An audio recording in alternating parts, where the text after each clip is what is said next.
আসসালামু আলাইকুম। আমি doctor Afroza Sharmin, consultant family medicine.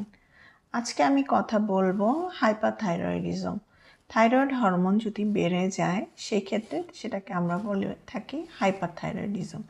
এই হাইপারথাইরয়েডিজমে আপনি আক্রান্ত হয়েছেন কিনা সেটার আমরা সাইন সিমটম এবং এটার ম্যানেজমেন্ট সম্বন্ধে আজকে বলবো।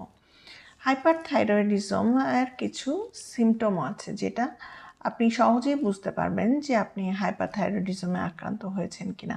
তার মধ্যে প্রথমেই হচ্ছে যদি আপনার ওজন কমে যায়, আপনি খাচ্ছেন বাট আপনার ওজন ঠিকমতো বাড়ছে না, সেই ওয়েট লসটা কিন্তু হাইপারথাইরয়েডিজমের দিকে ইন্ডিকেট করে।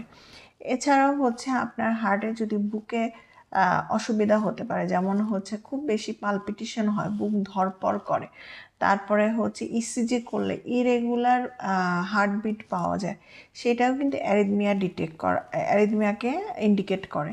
এছাড়াও হয়েছে আপনার দেখা যায় যে আপনার খুব বেশি ক্ষুধা পাবে, তারপরে হচ্ছে আপনার খুব বেশি অস্থিরতা কাজ করবে, নার্ভাস হয়ে যাবেন, এনজাইটি কাজ করবে, আপনি খুব বেশি অস্থির একদম অস্থিরতা অনুভব করবেন, আপনার ঘুম হবে না, যেটাকে আমরা ইনসমনিয়া বলে থাকি।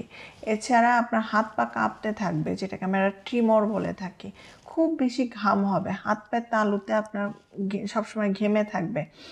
এছাড়াও আপনার মাসিকে অসুবিধা হতে পারে, যেমন আপনার মাসিকটা ইরেগুলার হয়ে যেতে পারে, খুব বেশি ব্লাড যেতে পারে মাসিকের সময়, অথবা মাসিকের রক্ত যাওয়ার পরিমাণ একদম কমে যেতে পারে, অথবা প্রতি অন্তর অন্তর মাসিকের যে ইন্টারভেলটা সেই ইন্টারভেলটা বেড়ে যেতে পারে। অথবা আপনি এমনও হতে পারে যে আপনার একদমই গরম আপনি সহ্যই করতে পারছেন না। তারপর আপনার বাউল প্যাটার্নটা চেঞ্জ হতে পারে, যেমন আপনার কনস্টিপেশন, কোষ্ঠকাঠিন্য ডেভেলপ করতে পারে। তারপরে আপনার আমাদের এই যে গলায় যে প্রজাপতির মতো যে গ্ল্যান্ডটা, সেটাকে আমরা সাধারণত থাইরয়েড গ্ল্যান্ড বলে থাকি, এই গ্ল্যান্ডটা বড় হয়ে যেতে পারে, যেটাকে আমরা গয়টার বা গলগণ্ড বলে থাকি। এছাড়া এই গ্ল্যান্ডের ভিতরে নোডিউল বড় বড় চাকা চাকা হতে পারে, সেটাকে থাইরয়েড নোডিউল বলে থাকি, সে ধরনের অসুবিধা হতে পারে। আপনার দুর্বল লাগতে পারে, আপনার মাংসপেশির মধ্যে খুব বেশি উইকনেস কাজ করতে পারে। তারপর আপনার সবসময় শরীরটা ওয়ার্ম এবং ময়েস্ট, ভেজা ভেজা লাগতে পারে, গরম লাগতে পারে। তারপরে আপনার স্কিনটা পাতলা হয়ে যেতে পারে, আপনার চুলগুলা একদম চিকন হয়ে চুল পড়া বেড়ে যেতে পারে। এইসব অসুবিধা আসলে দেখা দিলে আপনি অবশ্যই রেজিস্টার্ড ডক্টরের শরণাপন্ন হয়ে আপনার থাইরয়েড হরমোন টেস্ট, যেগুলো T3, T4